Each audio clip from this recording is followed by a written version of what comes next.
कि चुनाव से पहले किरण चौधरी का बीजेपी ज्वाइन करना।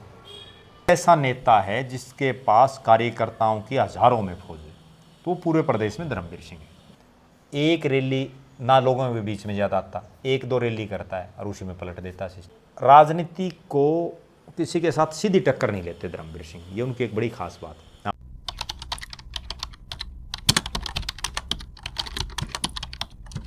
अच्छा, दोनों साहब बात करा, आपने कांग्रेस की बात भी करी, भाजपा की बात करी, लेकिन एक चीज फिक्स देखिए मैंने, चौधरी धर्मवीर सिंह किसी भी पार्टी तो किसी का सरकार हो, किसी की हवा हो, लेकिन चौधरी धर्मवीर सिंह जिस पार्टी में चले गए जीत उसकी निश्चित मानी जा है। इस बार भी यूँ माना जा कांग्रेस आओगी, पूरा हरियाणा में इस बात के जिक्र थे। और कहीं ना कहीं मेरा मानना भी, जब मैं जनता में गया तो यूँ था, जनता यूँ बोला थी भाई कांग्रेस आओगी, लेकिन चौधरी धर्मवीर सिंह आखिर तय बीजेपी में रहे। तो मैंने यूँ माना 3 तारीख ने कि भाई धर्मवीर ने भाजपा नहीं छोड़ी, तो इसका मतलब सरकार बीजेपी बना जाएगी। यो के कारण है, इतने बड़े राजनीतिक चाणक्य किस तरह है, राजनीतिक पंडित बताया जाए और चुनाव नहीं हारते, परिस्थितियाँ कितनी विपरीत हों, के कारण लगे आपने स्टार्टिंग? पहली बात तो ये है कि 2000 के बाद वो चुनाव नहीं हारे जी। उससे पहले वो लोकसभा का भी आ रहे हैं, विधानसभा के भी आ रहे हैं, लेकिन 2000 के बाद उनकी किस्मत पलटी। 25 साल लगातार 25 साल में सबसे बड़ी बात जो है और जो बड़ी अचंभे की बात है कि उन 25 साल में उन्होंने 4 अलग अलग हलकों से लड़े हैं। जैसे 2000 में वो तोशाम से जीते, 2005 में वो बारडा से जीते, 2009 में वो सोना से जीते जहाँ उनका कोई लेना देना नहीं था। फिर वो लोकसभा का जीते 14 में, फिर 19-24 लगातार लोकसभा का है। धर्मवीर सिंह की मैं ये मानता हूं, एक तो हरियाणा प्रदेश में जो नेता या जिनका परिवार मुख्यमंत्री नहीं बना कभी, उनके अलावा अगर कोई ऐसा नेता है जिसके पास कार्यकर्ताओं की हजारों में फौज है, तो पूरे प्रदेश में धर्मवीर सिंह है। धर्मसेना तो चलो एक अलग संगठन है, लेकिन उनकी जो मतलब कार्यकर्ताओं की या अपने साथियों की जो फौज है ना, वो बहुत बड़ी है। और उसके पीछे मैं जो कारण समझ रहा हूँ, धर्मवीर सिंह को 2 बार बड़े मौके मिले। एक बार तो जब वो 1987 में परिवहन मंत्री बने ना, उस समय उन्होंने अपने साथियों के बहुत काम किए, इसको लोग आज भी याद रखते हैं। दूसरा, जब वो हुड्डा राज में पंचायत विभाग के मुख्य संसदीय सचिव बने थे वो, और मंत्री कोई था नहीं, तो लिहाजा पंचायत मंत्री उन्हीं को बोला जाता था, हालांकि थे वो CPS। उस दौरान उन्होंने बहुत लोगों को मोबिलाइज करने का काम किया, बहुत काम किए, बहुत ठेकेदार बने उस समय, बहुत सरपंच उनके साथ जुड़े, और उस समय पंचायतों में और ठेकेदारों ने अच्छा खासा मोटा पैसा भी कमाया, खूब रुपया आया उस समय। तो वो एक नई टीम उनकी बन गई। दूसरी बात, उनको एक पॉजिटिव पॉइंट ये मिला कि उनका खुद का गाँव है भवानी खेड़ा में, वहाँ से उनको टीम मिल गई।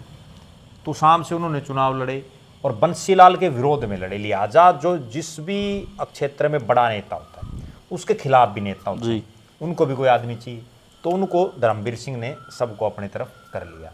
फिर उन्होंने बारडा लड़ा, बारडा में एक नई टीम मिल गई। फिर उन्होंने सोना में लड़ा, सोना में एक नई टीम मिल गई। फिर लोकसभा का लड़ा, लोकसभा में नई टीम मिल गई। तो वो हजारों लोगों का कारवां उनके साथ बन गया। दूसरा, उनकी जीत में एक बहुत बड़ा योगदान राव इंद्रजीत सिंह का भी।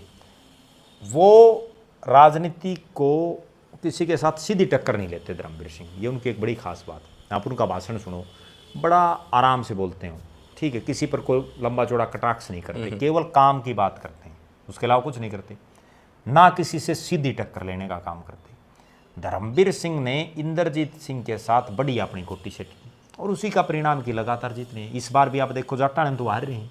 यह बात मैं कहना चाहूँ जो जाटा के हल्के ना, उनमें तो हार रहे हैं भाई। राव जिता दियो। रावदान सिंह अहीर जाति थे, और मंदरगढ़ उस साइड का एरिया हीरा का, जाट खिलाफ धर्मवीर के, और उसका बावजूद भी मतलब वो मतलब कि जितना लाग रहे हैं। धर्मवीर सिंह का रोल नहीं है उसको, आप ये समझो ना भाई, राव इंद्रजीत सिंह राव दान सिंह से बड़ा नेता है हीर समाज का।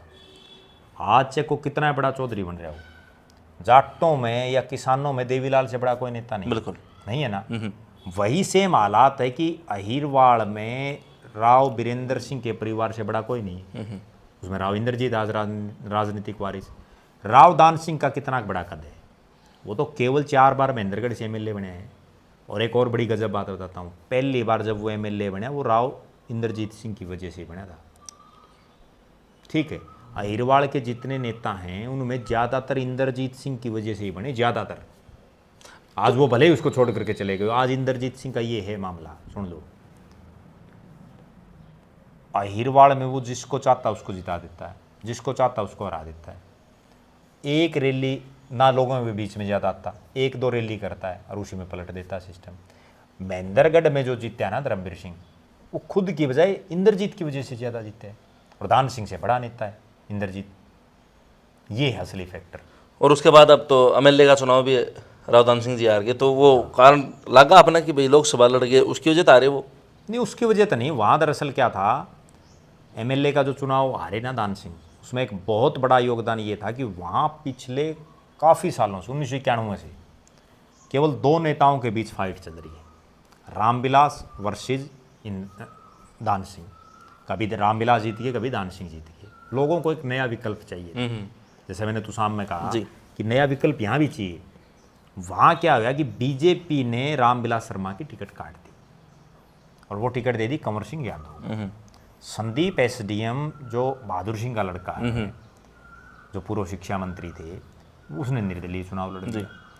उस हालात में जो भारतीय जनता पार्टी के खिलाफ जो वोट थे वो 2 जगह बट गए। वो तो सामान वाली चीज़ होगी, वही सेम चीज़ होगी, ठीक है। एक तो वासूत आएगी, दूसरी जो लोग रामविलास से छिक लिए थे एक तरह से, क्योंकि इतना लंबा 1978 से रामविलास शर्मा चुनाव लड़ रहे हैं। आप 78 को आज 45 साल के आसपास, 45 साल से ऊपर हो गए, ठीक है, 47 साल हो गए जिस आदमी को, तो लोग थक ली, कितनी बार वोट डाले। ठीक बात है, ठीक है। उनको भी नया विकल्प मिल गया और वो कंवर सिंह यादव की लॉटरी खुल गई, दान सिंह चुनाव हार गए।